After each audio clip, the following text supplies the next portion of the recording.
Hello everybody! Welcome to Akashi Review, where I review movies, dramas that you don't want to waste your time watching. I'll give you synopsis, shorts review along with my thoughts and opinions, and don't forget to hit like and subscribe and leave a comment below. Now let's go into the review. So for today, I'm going to be doing a K-drama review with you guys. This drama is called Tale of the Nine-Tailed, and it is a total of 16 episodes. It airs on Wednesdays and Thursday. I was actually iffy to watch this drama because it was just like, there's just so much going on in there, and I was just kind of like, oh, how's this gonna turn out? But obviously I was really confused watching it anyways, but I gave it a shot, and pretty much I'm gonna keep watching it because it's like, seems like they're opening up a lot of things right now on purpose, but they're going to obviously reveal it later and put all the pieces together for us. But I actually watched the first 2 episodes and some spoilers, so hopefully, I'll probably give you guys some spoiler with it, but today I'm going to review the first 2 episodes with you guys. As for our cast, we have Lee Dong-woo playing Lee-yoon, and Cho Bo-ah playing Nanjigang or Arung, and then Kim Bum playing Irang, Kim Yong-ji as Kim Yuri, Hwang Hee as Gung Shin-chu, and Kim Jung-nam as Ta Lupa, and An Kil Kang as Hyung Eun-ong. As for the synopsis, the story features the mystical nine-tailed fox, or also known as the Gumiho뎐, Lee-yoon, who has settled on the city, as he can transform to the human, and he goes around catching human spirits, who's like spirits and stuff like that turns into humans and all things like that. So he ends up meeting Nam Jin-ang, who is the TV producer of the show, which they feature a lot of Irvine's myth, and she sets her eyes on Lee-young, who appears to be too good. He's handsome, he's intelligent, and everything like that, and she wants to know more about him. And in the process of it, his stepbrother or half-brother, Irang, jumps in and wants, he's also one of the Gumiho뎐 living among the human. And despite being half human and half god or whatever he is, he has, he wants to dig deeper into all these people, and he wants to actually hurt Lee-young. So, he unleashes this power of mystical stuff among people, tricking people and everything like that, which has to bring Lee-young having to come and save this, involving Jiang, and the past gets opened up to us of what happened between the 3 of them. And recap on the first 2 episodes. The drama actually starts off with a saying to us: when a fox turns 100, it transforms into a beautiful woman or a man who mates with one. The fox who lives up to 1,000 years floats through the heavens and becomes a heavenly being. The mystical what is it? Not the mystical. That mysterious shaman-like spirits can foresee events beyond 1,000 miles. That's like the saying too. It's kind of like a hint of what Lee-young's character is. And then we jump back to 1999, where a car is driving on the road called Fox Ridge Road, and it turned out to be Chia and her parents, as they gift her a musical box for her birthday. And suddenly the street lights goes off, and there's fogs, and a shadow crosses in front of their car, and their car flips and gets into an accident. Chiang opens her eyes to see both her parents injured and unconscious, and she sees 2 people walking around. She calls for help, and these 2 people crouch down to look, and it's actually her parents. And this part is like freaking creepy. And she screams, and then the scene swaps us to her waking up in her family's house, and she's sleeping next to her dad. Everything is safe and sound with her parents. And her dad's just telling her that she has a bad dream. They gave her back her musical, and she noticed that one of the horse, the head was missing off of it, and her clothes actually had a little blood on it. And her parents were laughing at the news about people getting injured in a fire, and this got her very suspicious. So she asked her mom, like, hey, can I have some walnut cookies? Her mom goes into the kitchen looking for it, and she grabs a pair of scissors and standing behind her mom, and she reminds her mom that she's allergic to nut. How can her mom forget? And her mom's all like, oh, I'm just sorry, it's just been a long day. And then she's all like, no, you can't forget, Mom, you're a doctor, you know these stuff. And she stabs the lady in the like kind of like in the stomach area, and she's like, "You're not my mom." Both parents go crazy trying to catch her. She escapes to her room and locks the door and pushes the bookshelf to block the door, and we realize those are not her parents, and they're actually kind of like fox or whatever like that turned into the human form. And suddenly we hear like some slashing sounds and animal whimpering, and Iyung appears in front into the room with her holding the red umbrella, asking if she's Aum, and her face is buried in her hand, and she's like crying, she's like afraid, and like he has like this golden flow that flows to her, and like he sighs as he's all like, she's not Aum.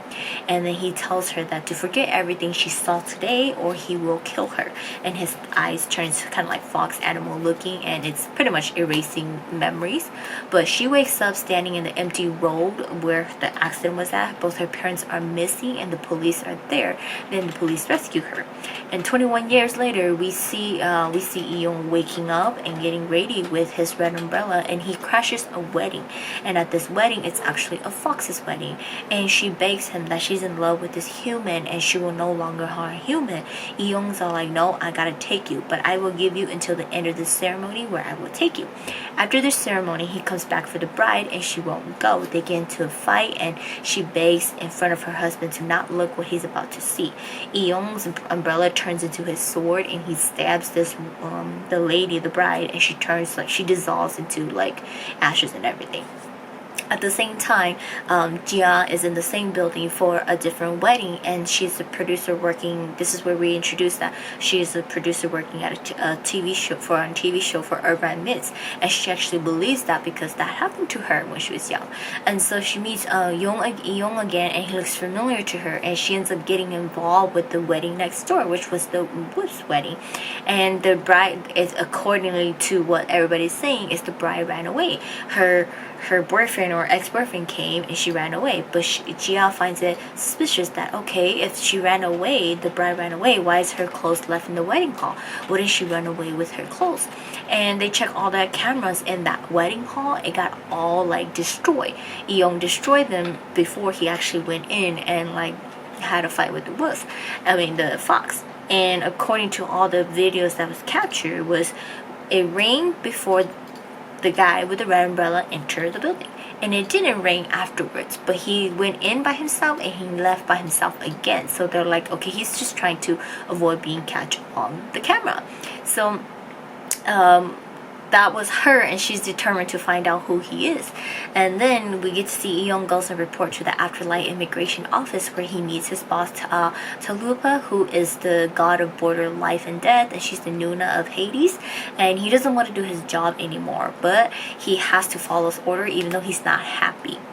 We learn that Eon has been doing this job for 600 years now, and he signed a contract in exchange for Aon's reincarnation back then. So, because it hasn't really introduced to us for what happened for him, but he made a contract to do this so that she can reincarnate. And then we move on to seeing Irang, who has met Jian, and he claims to know and witness the person she's searching for, which is Eon. And she doesn't believe a word he says, because apparently everything he tells her looks like it's a lie. And then he leaves her, and but before he leaves her, he tells her, "You want to know the truth? Come to Fox Ridge Road tonight alone and I will help you." And he steps out of the building, he changes his clothes, and he gets into the car with Kiyuri, who is his slave. And like he's like, "I have something up my sleeves which I'm going to do." And pretty much he knows already that this girl is probably a trigger to his brother, and he's gonna use her. And then going on, Jia follows Irang's instructions, and that night she ends up at the bus station on the road, going onto the road. And at the bus station, she ends up meeting a young girl, which her name was Su Young, and a drunken man. She's about to board the bus, but she ends up helping the drunken man, missing her bus. When she saw on the bus, Eon was actually on the bus, but she ended up taking this drunken man to his destination. When she got off of And then after dropping off the drunken man to his destination, she gets on the taxi and she realized the taxi driver did not see this drunken man. Hint, hint, she can see ghosts. So that guy she helped was actually a ghost.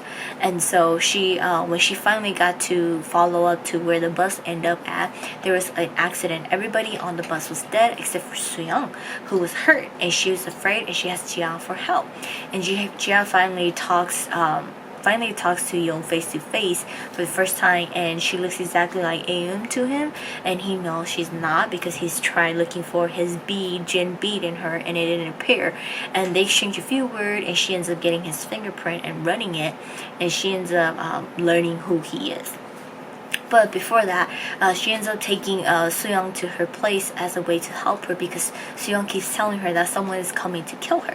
So it turns out Soo-young is actually not her. She turned into Irang, and Young has to come and rescue her. Both brothers were fighting at Jiang's house, and she caught everything on camera, and she later uses this to blackmail Young to test his ability. She asked him to help her find her parents because her parents, even though people claimed they were dead, the bodies were not found. And so he's all like, okay, I'll do that, but in return, after all this, I'm going to take an eye from your eyes because it's forbidden of you seeing certain things. And she agrees with it. They start working together to find her parents, and leading up to a lot of mysteries and past being revealed to us. And like we find out for like whatever reason, Eun found back then how he met young Aeum is she found him on Paekdu Mountain where he was the protector, the god up there. He ended up abandoning his, being the protector for the love for her, and this leaving her half brother Irang suffering, which he killed a lot of people, bringing Irang to end up being in this death penalty where he ended up hating his brothers, suffering, and now he wants to get his revenge. And there seems to be like more, and then like we also see that Aeum died to protect Eung, and it has something to do with the Imogi too.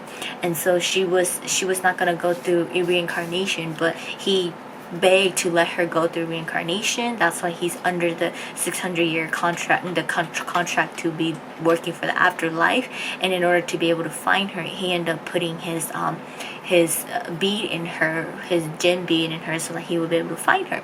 But every time he goes through a certain time period, he finds the girl who looks exactly like her, and he does his glowing thingy at them, and it doesn't appear to be them.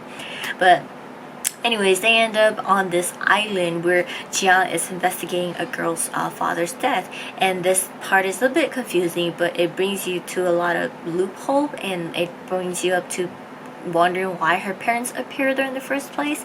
So her parents came when they were pregnant with her, and pretty much looks like they gave birth to her there.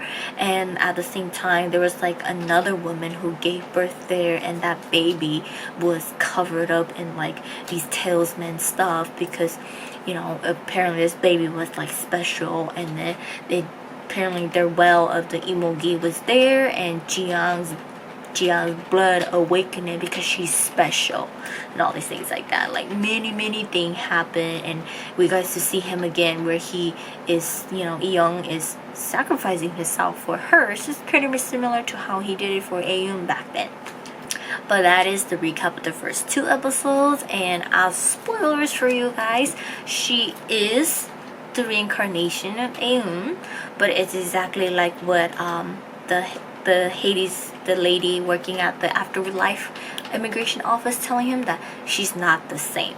She knows what's going on, but she can't tell Young about it because apparently it looks like the Imogi and Jian's body has merged, because in the past, the Imogi was actually Young's like biggest enemy, and in order for it to get rid of it, Aeum merged with the Imogi back then, and he had to kill Aeum in order to kill the Imogi. But apparently the Imogi didn't die, and it appeared again, and it looks like it has merged with Jia, and like that's why she's able to see a lot of things. And the shaman lady was telling her that like, you're a very, very special child, there's something wrong with you, you could see stuff and all these things like that. So basically, she is the reincarnation, but she does carry some of the things, and in a way it's a torture to Young too, and Irang knows about. It seems like Irang does know about this. That's why Irang is doing it on purpose, because Irang wants to see his brother being punished again, getting his revenge, because his brother left him, and he feels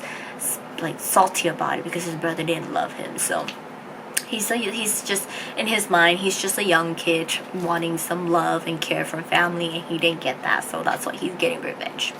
But yeah, there's like a lot of confusion and all these things like that. They revealed to us already that she is the reincarnation of her, but it's like, there seems to be more, and they're meeting more people, and like a lot of things is like opening up, and like it's slowly the pieces are coming together, and it's like slowly putting us together. But yeah, we learned that the Imogi is actually Young's biggest enemy, and it seems like the past is going to be repeating again for him after waiting 600 years to meet her.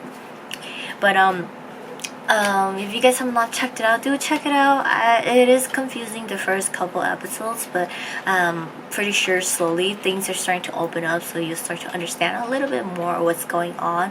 And there's certain things that are confusing, so you really have to like pay attention.